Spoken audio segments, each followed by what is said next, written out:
बिलाल एक गरीब लड़का था जो शहर के बाजार में फल बेचता था। उसकी आंखों में गरीबी की लकीरें थीं और उसका दिल दुख से भरा था। वह चाहता था कि घर के हालात बदल जाएं। हर शाम वह उदास आंखों से लोगों को आते जाते देखता था। आजकल उसके फल अच्छे नहीं बिक रहे थे, इसलिए वह चिंतित था। लेकिन एक रात जब वह उस पुराने कब्रिस्तान के पास से गुजर रहा था, अचानक उसने झाड़ियों के पीछे किसी के रोने की आवाज सुनी। वह इस आवाज से चौंक गया। जैसे ही वह झाड़ियों के पीछे गया, वह बेहोश हो गया। इस गरीब लड़के का नाम बिलाल था। वह अपनी माँ और दो छोटी बहनों के साथ किराए के मकान में रहता था। बिलाल ने मैट्रिक तक की शिक्षा पूरी कर ली थी और उसके पिता का देहांत हो चुका था। इसीलिए अब वह फल बेचकर अपने परिवार का गुजारा करता था। लेकिन उसके घर के हालात बहुत खराब थे। अब वह शहर के एक पुराने बाजार में फल बेचता था और फिर वो एक सुनसान जगह पर जाकर खड़ा हो गया। वहां ज्यादा भीड़ नहीं थी। वो एक पेड़ के नीचे खड़ा रहता था। लेकिन शाम होते ही उसके साथ एक अजीब घटना घटने लगी।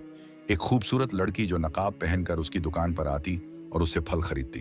वो रोज शाम को अकेली आती और फल खरीद कर चुपचाप चली जाती।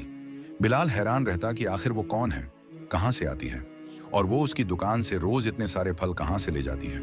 क्योंकि जिस जगह वो लड़की घूम रही थी वो वही पुराना कब्रिस्तान था जिसके बारे में तरह तरह की कहानियां मशहूर हैं। बिलाल को धीरे धीरे उस लड़की में दिलचस्पी होने लगी। फिर एक शाम जब वो लड़की उसकी दुकान पर आई तो वो उस लड़की से कहने लगा, तुम्हारा नाम क्या है? लड़की ने अपनी खूबसूरत आंखों से बिलाल को देखा और कहा, मैं एक परछाई हूं। बिलाल ये बात समझ नहीं पाया।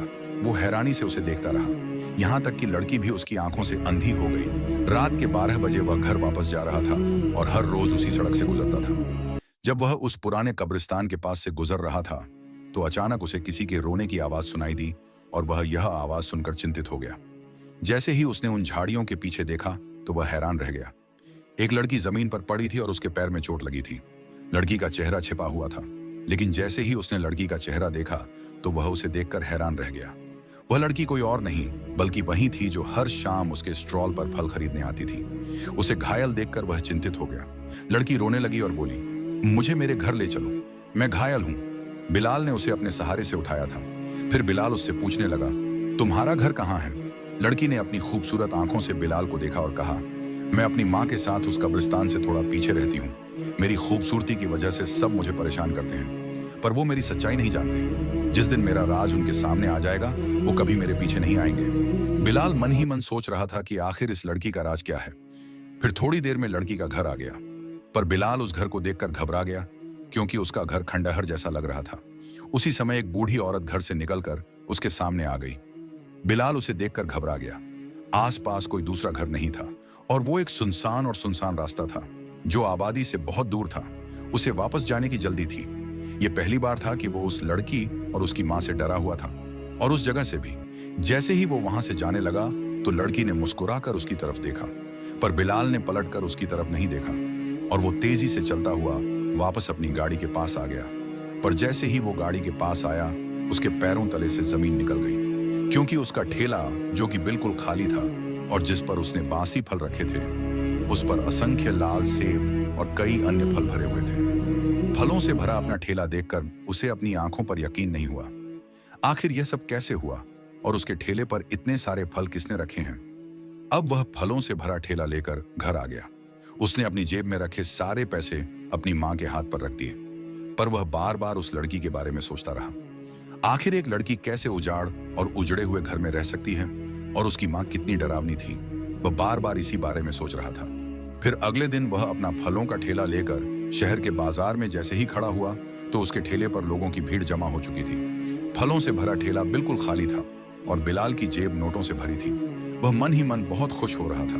रात होते ही वह वापस घर जा रहा था, पर उसने कुछ फल बचा रखे थे, वो भी वह लड़की और उसकी माँ, क्योंकि वह आज भी उसके ठेले पर नहीं आई थी। फिर उसी पुराने कब्रिस्तान के सामने से गुजरते हुए उसने ठेले पर रखे फलों को उठाया और उस लड़की के घर की ओर आ गया। घर में एकदम सन्नाटा था। वह जैसे ही अंदर आया काले अंधेरे ने उसका स्वागत किया। इस अंधेरे को देखकर वह डर गया, लेकिन अचानक ही वह लड़की उस अंधेरे से निकलकर उसके सामने आ गई। उस अंधेरे में वह एक रोशनी की तरह दिख रही थी। मैं तुम्हारे लिए फल लाया हूं। बिलाल ने वो सारे फल उसे सौंप दिए थे। लड़की ने उसे देखा और खूबसूरती से मुस्कुराई और बोली, तुम बहुत अच्छे हो। आज मेरी माँ बहुत बीमार थी और मुझे इन फलों की जरूरत थी। अंदर आ जाओ। वह उसे कमरे में बुला रही थी, लेकिन बिलाल अंदर नहीं जाना चाहता था क्योंकि घर में सिर्फ अंधेरा था। और वह किसी को अपने को छूने नहीं देता था। लड़की उदास होकर मुस्कुराई और बोली, अब तुम्हें ऐसी खुशियां मिलेंगी तो तैयार हो जाओ अपने सुंदर भावी जीवन का स्वागत करने के लिए। उसे लड़की की इस अजीब बात पर आश्चर्य हुआ। फिर वह जल्दी से अपने घर से निकला और अपने घर की ओर चल दिया। लेकिन वह इस सड़क से गुजर रहा था जब अचानक उसकी नजर एक पेड़ पर पड़ी। वह पेड़ पर लाल सेब देखकर हैरान रह गया, जिसे उसने पहले कभी नहीं देखा था। यह एक सुनसान सड़क थी और यहाँ कोई नहीं था। बिलाल ने सोचा कि अगर वह इस फल को तोड़कर अपने स्टॉल पर बेचेगा तो उसे अच्छा मुनाफा होगा। वह जल्दी से पेड़ पर चढ़ गया और सारे लाल रंग के सेब तोड़ने लगा और उसने सारे सेब अपने स्टॉल पर इकट्ठा कर लिए। रात का समय होने के कारण यहाँ कोई नहीं था, क्योंकि यह एक सुनसान सड़क थी। यहाँ से कोई गुजरता नहीं था, लेकिन बिलाल को यहाँ से गुजरना ही था, क्योंकि उसका घर इसी सड़क से आता था। अब उसका स्टॉल लाल रंग के सेबों से भरा हुआ था। उसे आश्चर्य हुआ, पर वहां कोई नहीं था। जैसे ही वह आगे बढ़ा, उसे फिर वही आवाज सुनाई दी, पर जब उसने पलट कर देखा तो उसके पीछे कोई नहीं था। किसी असमंजस में उसने सड़क पार की और वह घर पहुंच गया। उसने जो भी पैसे इकट्ठे किए थे वह सब उसने अपनी माँ के हाथों में रख दिए। उसकी माँ बहुत खुश थी और दोनों छोटी बहनें उससे खुश होकर कह रही थी कि भाई, लगता है हमारे घर के हालात बदलने वाले हैं। जब हमें पैसे मिल जाएंगे तो हम एक बहुत ही सुंदर सा घर खरीदेंगे। बिलाल बोला, मुझे यकीन है कि एक दिन हमारे घर के हालात बदल जाएंगे। रात को जब बिलाल बिस्तर पर लेटा तो सोचने लगा कि उसने वह पेड़ पहले क्यों नहीं देखा। वह अक्सर उस सड़क से गुजरता था, पर उसने ये लाल रंग के सेब पहले कभी नहीं देखे थे। फिर अगले दिन वह शहर के बाजार में खड़ा था और एक बार फिर उसकी दुकान पर भीड़ उमड़ पड़ी। पर बिलाल ने किसी को नहीं बताया कि उसे ये सारे फल पुराने कब्रिस्तान के पास लगे सेब के पेड़ से मिले हैं। कुछ ही घंटों में उसका पूरा स्टॉल खाली हो गया और आज फिर उसकी जेब नोटों से भरी थी। पर कल की तरह उसने आज भी उस लड़की और उसकी माँ के लिए कुछ लाल रंग के सेब रखे थे। वो उससे मिलना चाहता था। उस लड़की ने उसे जीवन की एक नई उम्मीद दी थी, जिसने उसे खुश रहने का आशीर्वाद दिया था। अब मगरिब का वक्त हो चुका था और वो बहुत तेजी से चल रहा था और वो उसी रास्ते की तरफ जा रहा था। उसने अपना स्टॉल उसी पेड़ के नीचे लगाया और फिर वो लाल रंग के सेब लेकर उस लड़की और उसकी माँ के घर चला गया। आज फिर घर में अंधेरा था, पर रोशनी की किरण की तरह वो लड़की उसके सामने आ गई। उस लड़की को देखकर बिलाल खुश हो गया। उस लड़की ने उसे प्यार से देखा और कहा, तुम बहुत अच्छे हो, तुम हमारा कितना अच्छा ख्याल रखते हो। यह सुनकर बिलाल बोला, लेकिन जैसे ही वो उस रास्ते पर आया तो उसके होश उड़ गए। उसकी खुशी का ठिकाना नहीं रहा। पेड़ पर लगे लाल सेबों की संख्या में बढ़ोतरी हो गई थी और आज फिर वो सेब उसे पुकार रहे थे कि आओ और इन्हें तोड़ो और अपनी रोजी रोटी में खुशहाली लाओ। तभी उससे रहा नहीं गया और उसने सारे फल तोड़कर अपनी दुकान पर रख लिए। वो सोच भी नहीं सकता था कि उसके घर के हालात इतनी जल्दी बदल जाएंगे। उसकी खुशी का ठिकाना नहीं रहा। अब वो रोज उस रास्ते से गुजरता, बचे हुए फल उस लड़की को दे देता और उस पेड़ से फल तोड़कर अपनी दुकान पर रख लेता। दिन ब दिन उसके घर के हालात बदलते जा रहे थे और अब लोग उसके सारे फल तुरंत खरीद लेते थे। पूरा शहर बिलाल के मीठे सेबों की चर्चा कर रहा था। वो मीठे लाल रंग के सेब कहां से लाता है? उसने उस पुराने कब्रिस्तान का जिक्र तक नहीं किया। बिलाल को लगा कि जो कुछ भी हो रहा है उस लड़की की वजह से हो रहा है।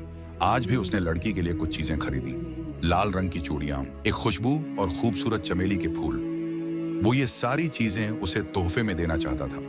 बड़े उत्साह के साथ वो उस घर में पहुंचा, पर आज उस वीरान खंडहर का खाली सन्नाटा देखकर उसे हैरानी हुई।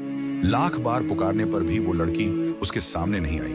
वो बहुत उदास हो गया और वापस लौटने लगा।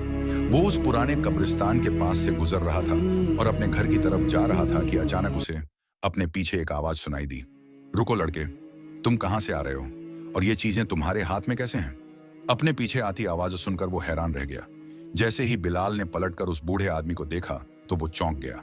फिर वो बूढ़ा आदमी बिलाल से कहने लगा कि वो रात के इस भयंकर अंधेरे में इस कब्रिस्तान में क्या कर रहा है।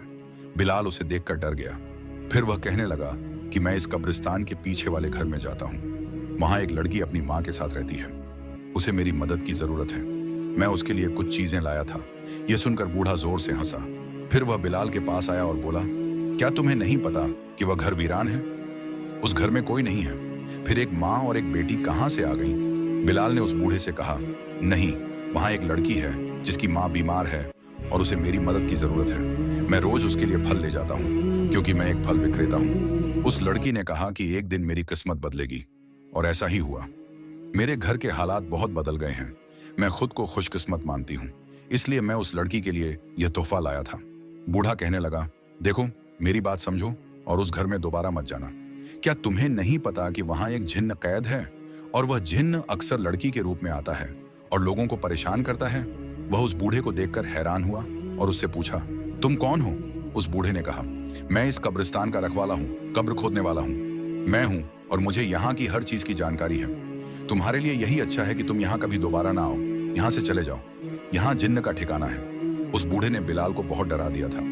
वह दुखी हुआ और फूल और खुशबू लेकर घर वापस आ गया। लेकिन आज उस सड़क को पार करते समय उसे वह लाल सेब का पेड़ भी नहीं दिखा। उसने सारे पैसे अपनी माँ के हाथ में रख दिए थे। अगले दिन वह शहर के बाजार में खड़ा था, लेकिन बार बार लोग उसके पास आते और पूछते कि आज वह मीठे सेब क्यों नहीं लाया, जिसकी वजह से शहर के बाजार में उसकी चर्चा होने लगी।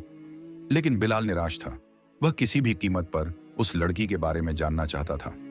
फिर वह काफी देर तक बाजार में खड़ा रहा, पर अचानक उसे बूढ़े की कहानी याद आ गई। फिर उसने सोचा और घर चला गया। पर वो थोड़ी दूर गया था जब उसे टखने की आवाजें सुनाई दी। ऐसा लग रहा था जैसे कोई लड़की उसका पीछा कर रही है। जैसे ही उसने ये आवाजें चालू की, उसकी आंखों के सामने एक अजीब सा नजारा पड़ा। उसने देखा एक लड़की खड़ी है जो लाल रंग के सेबों की ओर आकर्षित हो रही थी। पर जब उसने लड़की को देखा तो वो डर गया। लड़की की आंखें बड़ी अजीब लग रही थीं। उसने काले रंग का ड्रेस पहना हुआ था और काले दुपट्टे से अपना चेहरा छुपा रही थी, पर वो अपने हाथ के इशारे से उसे बुला रही थी। वो उसके पास आया। मैं तुम्हारे लिए एक तोहफा लेकर तुम्हारे घर गया था और तुम कहीं नहीं थी, पर मैं तुम्हारे बारे में सच जानना चाहता हूँ। तुम कौन हो? तुम्हारा नाम क्या है? लड़की ने कोई जवाब नहीं दिया। इसके बजाय वो चुपचाप बिलाल की तरफ देखने लगी। फिर बोली, क्या तुम इस पेड़ के मीठे सेब लेना चाहते हो? क्या तुम इस पेड़ से पैसे कमाना चाहते हो? मैं एक जिन्न हूं। हजारों साल पहले इस गांव के लोगों ने मुझे और मेरी माँ को इस पेड़ पर कैद कर दिया था, जिसके नीचे मैं आज खड़ा हूं। मैं यहां से कहीं नहीं जा सकता। मैं यहां से कहीं नहीं जा सकता। लेकिन अब मैं आजादी पाना चाहता हूं। 20 साल पहले तुम्हारे पिता को मेरी माँ की मदद करनी चाहिए थी, लेकिन उससे पहले ही उनकी मृत्यु हो गई। लेकिन उन्होंने कहा, मैं तुम्हारी मदद नहीं कर सका, लेकिन मेरा बेटा तुम्हारी मदद जरूर करेगा। इसीलिए मैं तुम्हारी तलाश में इस शहर की गलियों में घूमता था। मुझे नहीं पता था कि तुम एक फल बेचने जा रहे हो, लेकिन जब मैंने तुम्हें पहचाना तो मैं बहुत खुश हुआ। अब मुझे तुम्हारी मदद चाहिए। मुझे इस पेड़ से आजाद करो। मेरी माँ भी यहाँ रहती है, लेकिन वह बहुत बीमार है। यहाँ से आजाद होने के बाद मैं अपने कबीले में वापस चला जाऊंगा, जहाँ हम जिन्न रहते हैं।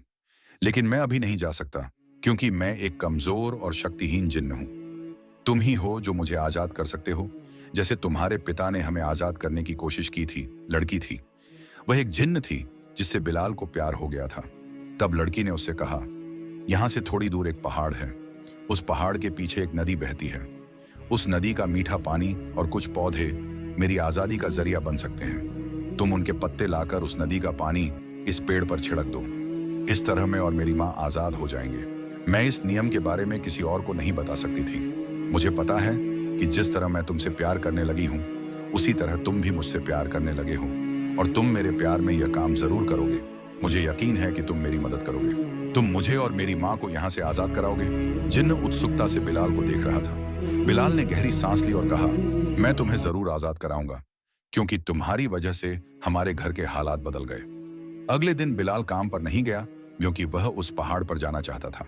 जैसे ही वह उस पहाड़ के पीछे गया, उसने बहती नदी और उसके पीछे हरे भरे पौधे देखे और उसे जिन्न की बात पर यकीन हो गया। उसने नदी का पानी एक बोतल में भर लिया और उन पौधों की कुछ पत्तियां अपने पास रख लीं। जैसे ही यह वहां से जाने लगा, एक डरावने चेहरे वाला आदमी अचानक उसका रास्ता रोक लेता है। बिलाल उसे देखकर डर जाता है। तब वह आदमी कहता है, मैं एक आजाद जिन्न हूं। तुम हमारे गांव का पानी और पौधे नहीं ले जा सकते। हम यहाँ किसी को आने की इजाजत नहीं देते। यह सुनकर बिलाल डर जाता है। वह कहता है, मैं एक आजाद जिन्न हूँ, लेकिन मैं किसी की मदद करना चाहता हूँ। मैं किसी को आजाद करना चाहता हूँ। मेरा मकसद अच्छा है। उसने कहा, इन पौधों और पानी का इस्तेमाल सिर्फ जिन्न ही कर सकते हैं, इंसान नहीं। बिलाल कहता है, मैं भी एक जिन्न की मदद करना चाहता हूँ जो हजारों सालों से एक पेड़ का कैदी है। मुझे उसे आजाद करके खुशी होगी। उसने कहा, ठीक है, तुम्हारा मकसद अच्छा है। मैं तुम्हें इसे लेने की इजाजत देता हूँ। इतना कहते ही वह बिलाल के सामने से गायब हो गया। फिर 12 बजे वह उसी पुराने कब्रिस्तान में आया और उस पेड़ के नीचे खड़ा होकर उस नदी का पानी पेड़ पर छिड़क रहा था। साथ ही उसने उन पौधों को जमीन के नीचे दबा दिया था। उसकी खुशबू हर जगह रोशनी की तरह फैल गई। एक धुआं उठा और हवा में खुशी की आवाज गूंजी, मैं आजाद हूं। मुझे यकीन नहीं हो रहा है। जिन्न नाच गा रहा था। बिलाल उसे दूर से देख रहा था। आजादी का एहसास कैसा होता है? वहां एक जिन्न ने राबिया से पूछा। लेकिन बिलाल ने उसकी खुशी को महसूस किया और वह भी खुश था। तब जिन्न ने कहा, मैं हमेशा के लिए अपने कबीले में वापस जा रहा हूँ। मैं कभी वापस नहीं आऊंगा, लेकिन मैं तुम्हें इस पेड़ का अधिकार दे रहा हूँ। इस पेड़ पर लगे सेब जो बहुत मीठे और रसीले हैं, सिर्फ तुम्हें दिखाई देंगे और किसी को नहीं।